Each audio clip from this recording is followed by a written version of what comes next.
And welcome back to Old Fashioned Graces. Today we are going to talk about homemaking with ADHD, chronic illness, or chronic fatigue.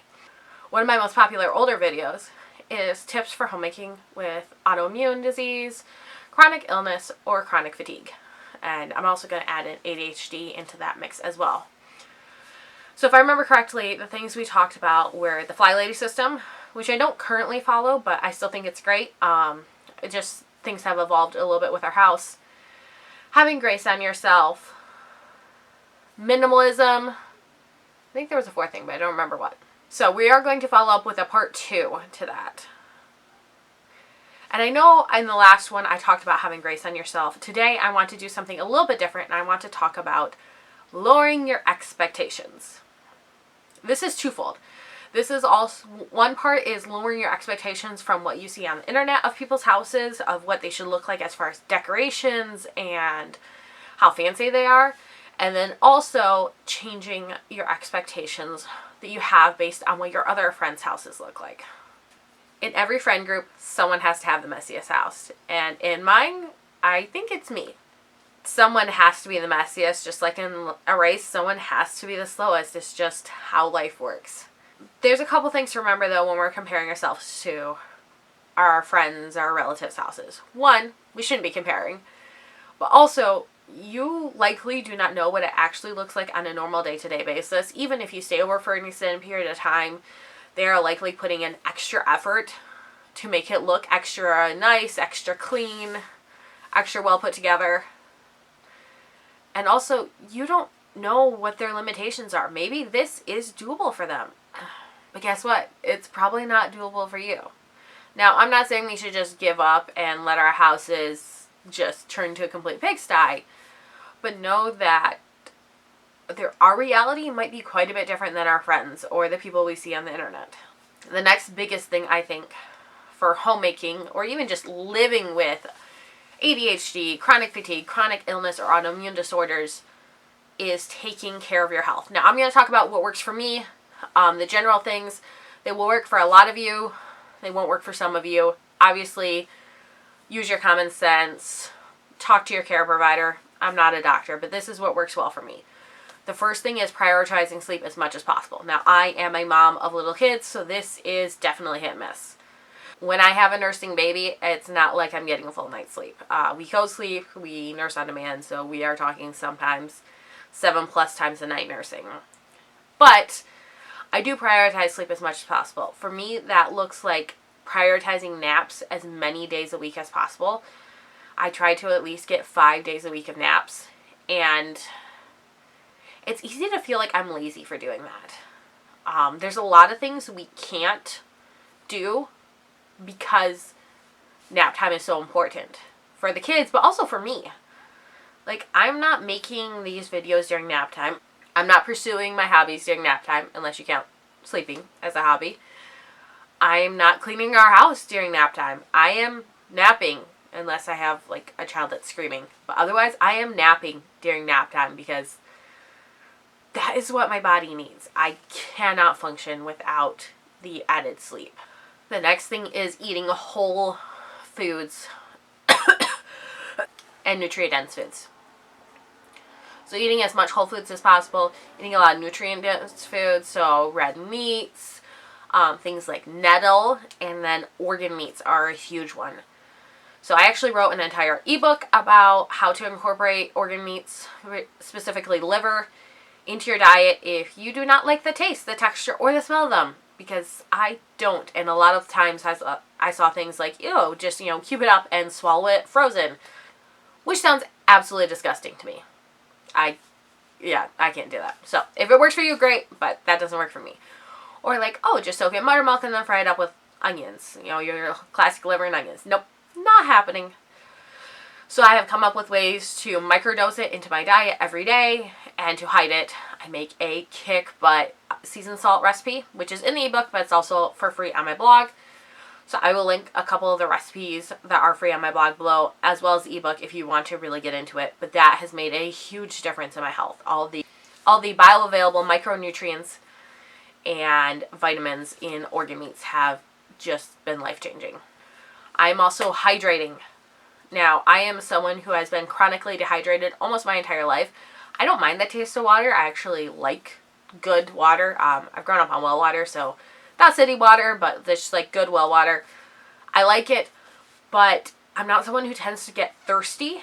So I'll drink when I'm thirsty and I'll drink water, but if I'm trying to meet, especially when I'm pregnant, my midwife wants me to be drinking between 3 to 4 quarts of water a day, so almost a gallon of water a day. Like, I'm not hitting that without really, really, really, really, really trying. And the first couple pregnancies when I tried that, I actually got nauseous when I would try to achieve that much water. And then I learned a trick, and that is to add an electrolytes to your water, and that has made the world of difference in how I feel, in my ability to drink water.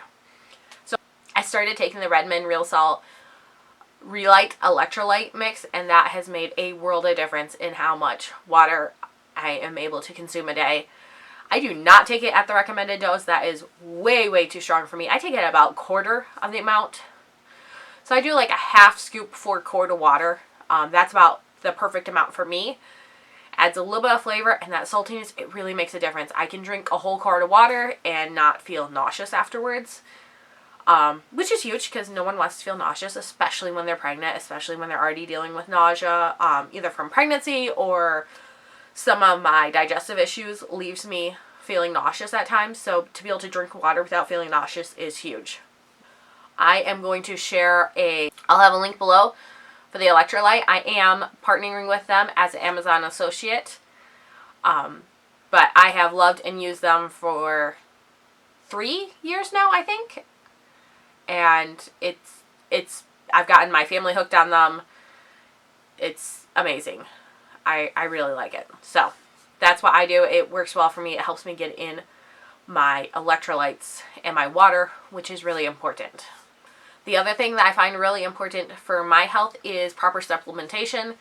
Because I have ulcerative colitis, and I've had it for over 15 years at this point, along with some other digestive issues, I know that I don't always digest normal supplements very well. So I have to be really careful and really strategic with how I supplement. I also have MTHFR, which means that any supplements I take that have B vitamins in them, they need to be methylated, otherwise they can actually be toxic to my body. So I've tried a lot of things over the years. For pregnancy and postpartum, my favorite is the Needed brand prenatal. I get their powdered prenatal, and I mix it in with some of our milk. We could also mix it in with water or almond milk, whatever works for you in your diet and digestive system. And it helps, one, with hydration, because I'm drinking a quart of liquid every morning. And it is the only prenatal. I've tried 6 or 7 other ones. It's the only prenatal that I've been on that I actually feel the difference. I actually notice when I'm taking it versus when I'm not, which is important because it's not cheap. Even a cheap prenatal aren't cheap. The other thing that I highly, highly recommend is a good fish oil. So a cod liver oil is really good. I get mine the fermented cod liver oil from Green Pastures. I get my fermented cod liver oil from Green Pastures. I have done both the capsule and the liquid. I don't think the liquid has a bad taste. Actually, I was really surprised. I've been taking cod liver oil off and on since I was a kid. And I thought with as non-delicious as cod liver oil can taste to begin with, I thought the fermented would be absolutely horrendous. But it's not. I'll include a link below, which I believe gets you 10% off of your order for any Green Pastures products. I really like them. I am currently taking the concentrated butter oil and fermented cod liver oil one, which is a capsule one, just because I want to get that extra K2, which can really help with my digestive issues. If you have MTHFR, I highly recommend being on some sort of methylated B vitamin. I've really liked ones from Jarrow Formulas. I'm not currently on them right now because they are in my prenatal, so I'm just taking the prenatal, but I will link those below as well. I really enjoyed them. They seem to make a big difference. The next biggest tip that I have for you for homemaking with chronic fatigue or chronic illness is understanding your body's work and rest cycle. So for me, what I have found through trial and error over the years is that I have one day where I'm really, really productive. I kick butt, I take names, I get a lot done.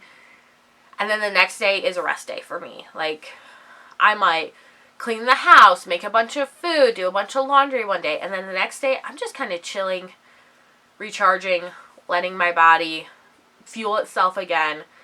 And then the next day, I can kick butt again. It really is difficult for me to kick butt multiple days in a row. I kind of need that rest day. And now that I know that about myself, I can even, like, remind my husband if he comes home and he's like, wow, you got so much done. And I'm like, yeah, I did. Also, remember, tomorrow probably not going to get that much done because it's going to be my rest day. So just keep that in mind. And if you know that about yourself, you can plan. You can plan accordingly. Living with a chronic health issue, the important thing is to know yourself. To know what works for you and what doesn't. What works for me might not work for you. What works for you might not work for me. You know, it depends on life stage and what exactly the conditions you have are and where you live. I live in northern Michigan, so making sure that I am getting enough vitamin D during the winter is really important so I don't get seasonal affective disorder. I don't end up with any of the other health issues that are associated with lack of vitamin D. The biggest tip I have for you, though, is to stay strong, keep going. You've got this. It's hard. If you don't have any friends that have it, it can make you feel lazy or like you're doing something wrong, like you're failing.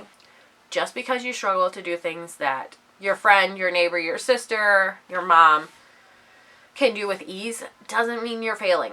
It doesn't mean you're failing at life. It doesn't mean that you're a failure. It doesn't mean that you're lazy. It means that you are dealing with a different set of tools. Everyone is given a certain set of tools, and we can add to that to a certain extent. You know, we can take care of our health like we talked about. We can make sure we have less stuff like I talked about in the first video, which I still very much agree with. Like, I have a fairly low clutter threshold, which is unfortunate because I love stuff. So, like, trying to navigate that can be difficult. But work with what you got. Lower your expectations.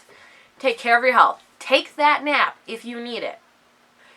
Hashtag moms who nap. Like, I mean, seriously, like, we need to normalize this for those of us who have chronic illness. Like, naps are life-saving, life-changing. Take an Epsom salt soak if that works for your body. Like, that can be really helpful for me to help make sure that I'm getting my magnesium in and just relaxing after a long day. Do what you need to do to take care of your body. And I'm here to be with you and cheer you on along the way.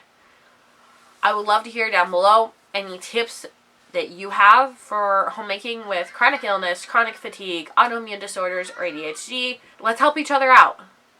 Comment below what's helped you. Share any stories you have. Let's make a community here. A community of women trying their best, even when their body is sabotaging them. Let me know if there's anything you want me to cover in part 3. I'll talk to you later. God bless. Bye.